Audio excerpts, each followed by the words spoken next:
Thank you. Thank you. Actually, we'd like to thank OUSA for the excellent organisation and also for giving us the opportunity to come along as one of the OUSA societies, the Open University Psychological Society, OUPS, and give a couple of talks this afternoon. It's a real pleasure to be here. So it remains for me to introduce Professor Frederick Toates, who is Emeritus Professor of Biological Society for the Open University, and he has a 40-year association with the Open University. Fred's a bit of a legend, both within the OU and within our society. Fred has taught undergraduate students in France, Germany, Denmark, Romania, Moldova, the Netherlands, Sweden and the USA. His research is on motivation, and he's responsible for developing the incentive motivation model, as well as applying it to sexual motivation and sexual offending. His most recent book was How Sexual Desire Works, The Enigmatic Urge. This was Cambridge University Press, 2014. This won the 2015 Association of American Publishers Book of the Year Award in the category of psychology. This is a really prestigious award. We are delighted. Fred is our president of OUPS. So yeah, really, really good to have you along talking today at OUSA and with us. So over to you. Thank you very much, and thank you, Abby and OUSA, for the invitation here.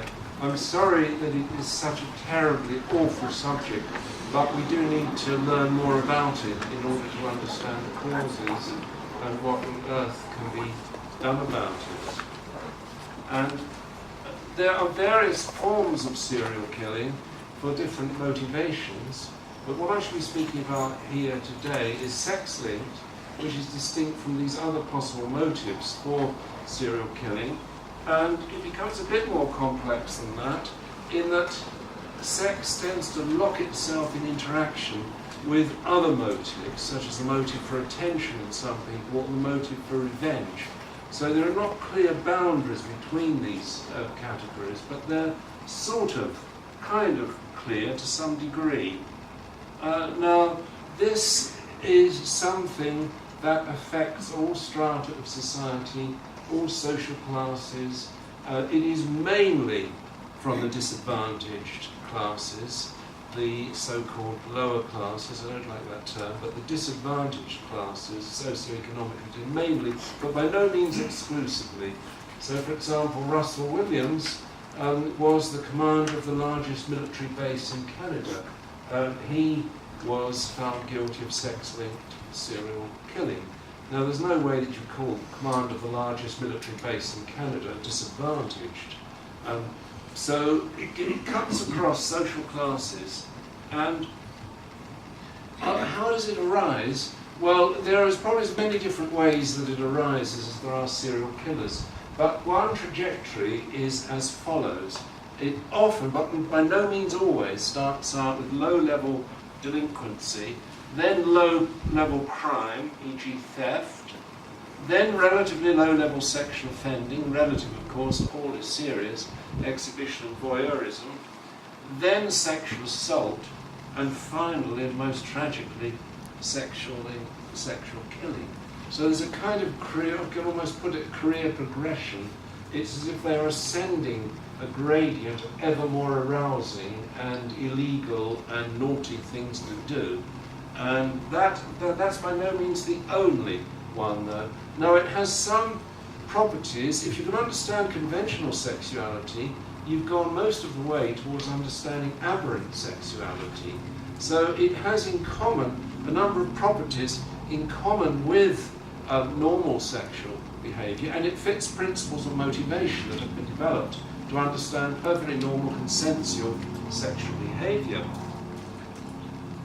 So what happens is that there is a merging of some aversive motivation, emotion, with the emergence of sexual desire. And they come to get paired together. Now, how does this happen? How it happens, the people usually they feel powerless, usually. And you can't imagine that being true of Colonel Russell Williams, but usually they are disadvantaged in some important way.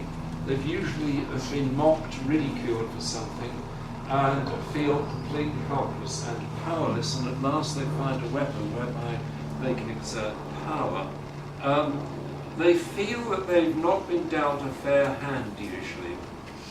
And these are some of the ways in which they do feel this, and indeed they have been dealt a poor hand. They have left out, jilted, or there is sibling envy. Now these are not mutually exclusive. Shock at, disapproval of, neglect by parents. Peer taunting, bullying, for example a stutter, a face, an ethnic group, or their sexual orientation. One imagines that that's becoming less of a problem these days as we're more accepting of homosexuality. But a number of the celebrity serial killers were ridiculed for their sexual orientation and then developed this awful trajectory. Early physical, sexual, or emotional abuse, or all of these things. Some have suffered all of these in parallel. I don't think it's a safe assumption to say that every single serial killer has suffered something awful in their life. I believe that's the case, but I can't say it with certainty that that's the case. We have a seat here if you care to sit down. There's two spare seats here. Some will assert that almost by definition they have suffered a terrible development. Maybe. I feel that's true, but I can't assert it with total confidence. So what are those are the kind of negative emotions: fear, disgust, anger, shame, jealousy, rejection. And what happens is that they merge into anger. They transform themselves somehow into anger, and the anger is what then gets blended with sexual desire. Some key psychologists now that Freud had some interesting things to say. Freud discussed the notion of a spillover of anger from a target to an innocent individual, so that the person may feel anger directed to one person but feels unable to actually attack that person, so they attack some weaker person as a kind of substitute for it. I think that was quite a useful insight. Bowlby had this notion that there is an attachment process, an innate driven attachment process that the child has towards the mother. It's not cupboard love, so both Freud and the behaviourists like Watson got that wrong. It's not cupboard love, it's not dependent on some other reward. It is intrinsically a magnetic pull between the mother, a reciprocal magnetic pull between the mother and the infant. And if that does not realise itself, if that is in some sense thwarted, then the default position is not a happy one.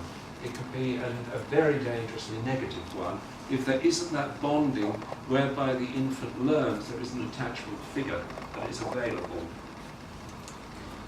This team here with Nicola Gray and Malcolm Hunt, now in Swansea, made what I regard as a very important argument that it's a form of sensory preconditioning. It's sometimes something like Pavlov's dog, so that things that occur together in time merge their influences.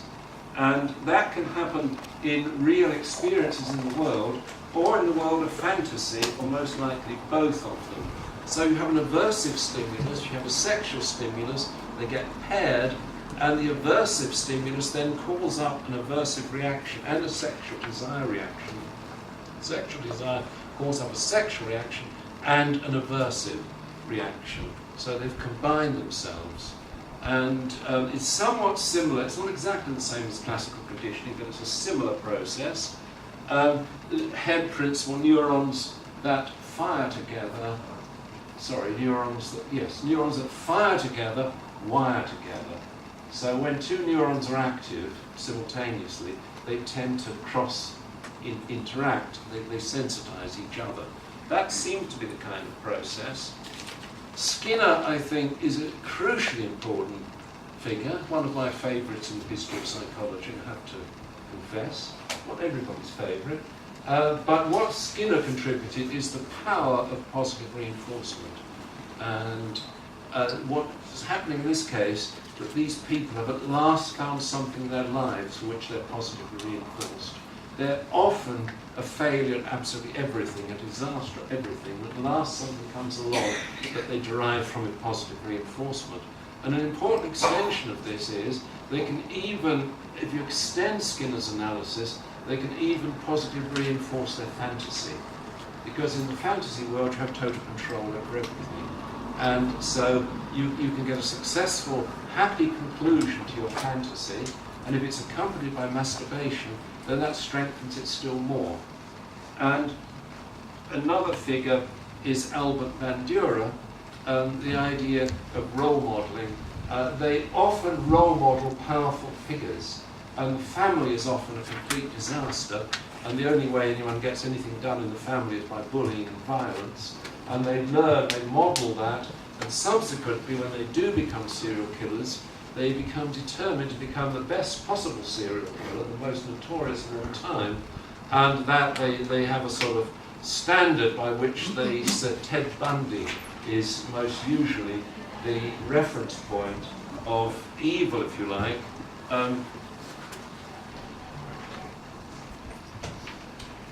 So how does it compare to normal desire? Consider normal sexual desire and imagine that it is coupled with anger, but it is minus the kind of empathy that most people feel when they're having a sexual relationship with another person. They feel some empathy for the suffering of that other person. They put themselves in the other person's shoes.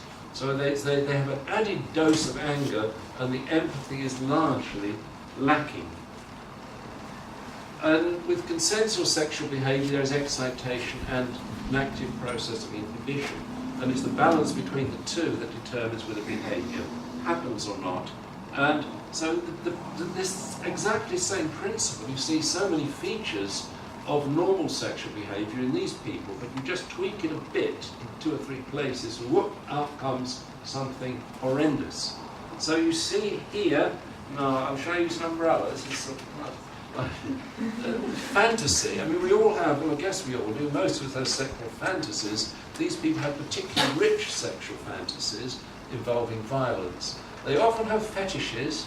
Some objects assume importance because of their association with their behaviour.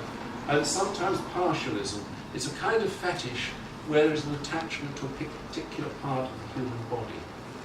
Adultery, now stop and think about this one. I mean, adultery is not so rare, of course, and the adulterer commits a cost-benefit analysis. There's a cost attached to the behaviour, and there's a benefit attached to it. And the costs can be astronomical, of course. They can have broken families, they can even lead to suicide and murder in some cases. So, if you think of it in these terms, this is the sort of thing that the serial killer is doing, running a cost-benefit analysis in the brain. There's a link between dominance and sexual desire, and there is escalation. There's some men are turned on by being able to dominate. They might not actually be explicitly violent towards their partner, but being able to assert dominance is a turn on. And that is the case with the people we're talking about. There is escalation, which can happen in perfectly consensual sexual behaviour. What was sexually exciting today will not be sexually exciting tomorrow. And the next day later, that will not be sexually exciting. So more and more sexually exciting things are sought. And there's the phenomenon termed sexual addiction, which can apply to perfectly consensual sexual behaviour. And so the person is in conflict in some sense often between the desire to engage in something like watching child pornography, and yet the knowledge that it's illegal and they'll end up in jail. And that again is somewhat like the kind of conflict that sexually violent people experience. I'll talk briefly about my favourite neurotransmitter, which is dopamine, which underlies wanting and energising. There's hierarchical control, that the brain is organised in a hierarchy with modern bits, newly emerging bits of the brain, living alongside older bits of the brain. And there is interactive control. By this I mean that sex doesn't exist purely on its own. It pairs itself with other things. Here's the brain, and pathway 2 is a pathway here, number 2, the mauve part here, that employs dopamine, and it is what underlies our wanting of things in life. And so when we see, I don't know, a cream cake or something, we want it, that pathway is strongly activated. The heroin addict seeing the needle, the cocaine addict seeing the white powder, that pathway is vigorously activated and pulls them towards the target.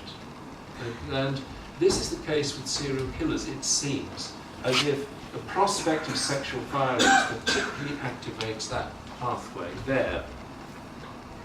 And what you get is this: you get a stimulus, say an attractive person of the same sex or opposite sex, the case may be, and that forms an incentive, and the pull towards it is a function not only of sex per se, but dominance and anger. And power can actually make the person more attractive. That applies to males who are dominant, even if they're not sexually violent. If they believe they like to exert dominance over their partner, then the partner becomes all the more attractive. If even unconsciously words of dominance are flashed on the screen, they rate the images of the women as more attractive. So these are the kind of processes that give rise to this phenomenon. Brain damage, this happens in a lot of cases. That part, the prefrontal cortex, right at the front of the brain, that is the part that is used for our higher reasoning, our conscious goal setting, our purposes, and our inhibition on other parts of the brain. That is the bit that's active and in the driving seat when we are resisting temptation. Now, as you can see, its position right at the front of the brain makes it extremely vulnerable to damage in accidents.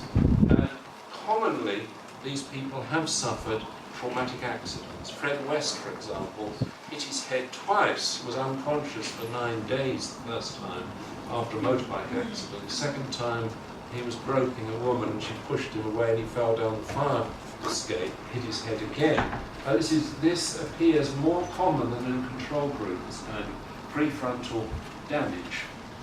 Now, the role of fantasy, this is important in that it's the ultimate in control.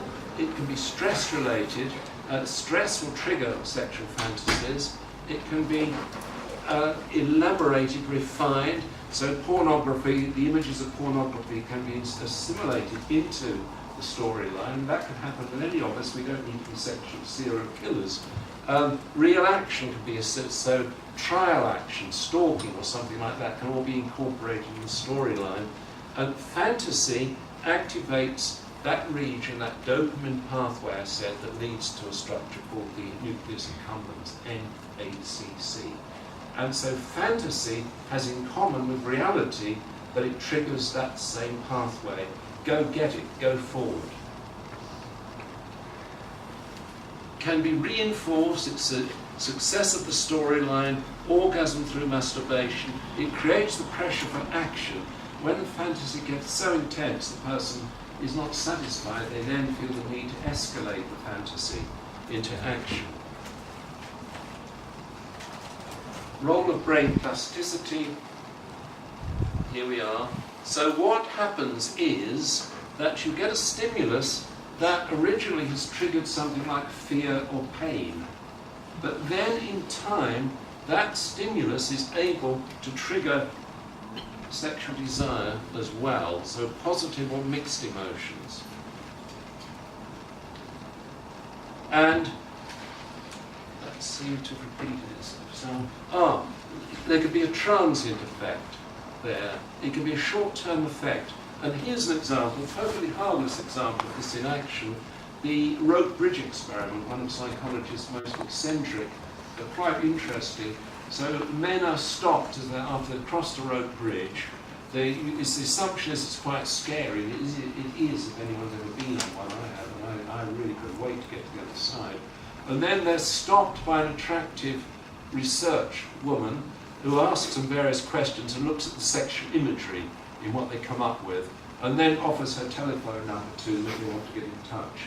She then repeats the same thing a few miles down track at a stable bridge, and she finds that there's much less sexual imagery and fewer phone calls asking to see her from the stable bridge. The idea being that strong emotions are free-flowing and they attach themselves either to good things or bad things. There's a flexibility there. There's an all-purpose arousal system in action. That's a transient effect. We also get a durable developmental effect, and this is here where this kid had a balloon popped behind his head at a party. He went running out, screaming in fear from this party. He was around about 10, I guess, at the time. And then, with the emergence of sexuality, the popping balloons became a sexual fetish for him. And he only came to light after he was arrested in a Chicago store, masturbating behind the counter where I was asking the women to blow up balloons to demonstrate how they worked. That became a positive incentive.